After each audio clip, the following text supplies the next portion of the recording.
Bonjour à tous, je vais vous présenter les modifications qu'on a apportées à la maisonnette, même si là c'est le prototype qui n'est pas complètement finalisé.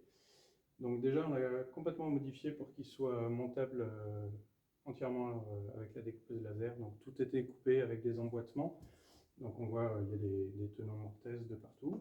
On a rajouté des renforts en bas, ce qui permet à la fois d'éviter que les objets qu'on pourrait mettre ici tombent, et de renforcer l'endroit où il y aura les roulettes pour avoir un peu plus de stabilité. Sinon, donc, on a gardé le même principe d'ouverture, l'emplacement pour le PC fixe. Donc, à défaut de mieux, pour le moment, on l'a appelé la maisonnette Transformers parce qu'elle bouge un petit peu. Donc, la première modif qu'on a fait, c'est le fanion qui se trouve ici, qu'on voulait pouvoir ranger pour que ça prenne moins de place. Donc bon, là c'est pas le fanion définitif, mais il est maintenant coulissant. On peut le sortir et quand on a fini de l'utiliser, on peut le redescendre dans le volume de la maisonnette. Mais la plus grosse modification, ça a été pour le support d'écran. Donc l'écran se fixe sur une platine, ici normalement, avec des espacements de trous pour le standard des écrans VESA. Un des reproches qui était fait à la maisonnette, c'est qu'il était un peu trop bas. En plus, vu la taille de notre découpeuse laser, on a dû réduire encore de 8 cm la hauteur de la maisonnette. Donc il faut imaginer qu'elle est posée sur des roulettes, donc elle est un petit peu plus haute.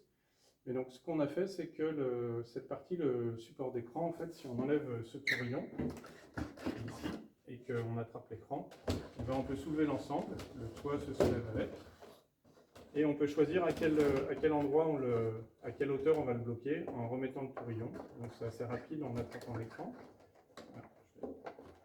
Il suffit de dire que c'est rapide pour que ça ne marche pas. Voilà, et on peut poser l'écran à la hauteur qu'on veut en fonction de à quelle hauteur on est placé. Donc on réutilise le système des tourillons du design original et on peut monter normalement un dernier cran dessus en le bloquant ici. Voilà. Et là donc on a le toit qui monte avec, qui continue à pouvoir servir, on l'a renforcé un petit peu pour qu'il soit plus rigide vu qu'il n'est plus fixé sur les côtés. Et ça permet en plus de pouvoir poser des objets sans qu'ils tombent. Voilà. On peut poser ces objets, ces flyers dessus. Et quand on a fini d'utiliser la maisonnette, et ben on peut la replier. Donc on enlève le tourillon, on laisse redescendre l'écran. On peut stocker le tourillon ici. Voilà, et on redescend le fanion et puis on replie. Donc là c'est pas fixé complètement. On replie ensemble. Voilà. Et on n'a plus qu'à aller ranger la maisonnette à son emplacement. Voilà, donc il ne nous reste plus qu'à la peindre, vernir, coller et vérifier à l'usage ce que ça donne et éventuellement ajuster les hauteurs d'écran. Ça nous a semblé suffisant pour une utilisation déjà plus pratique de la maisonnette.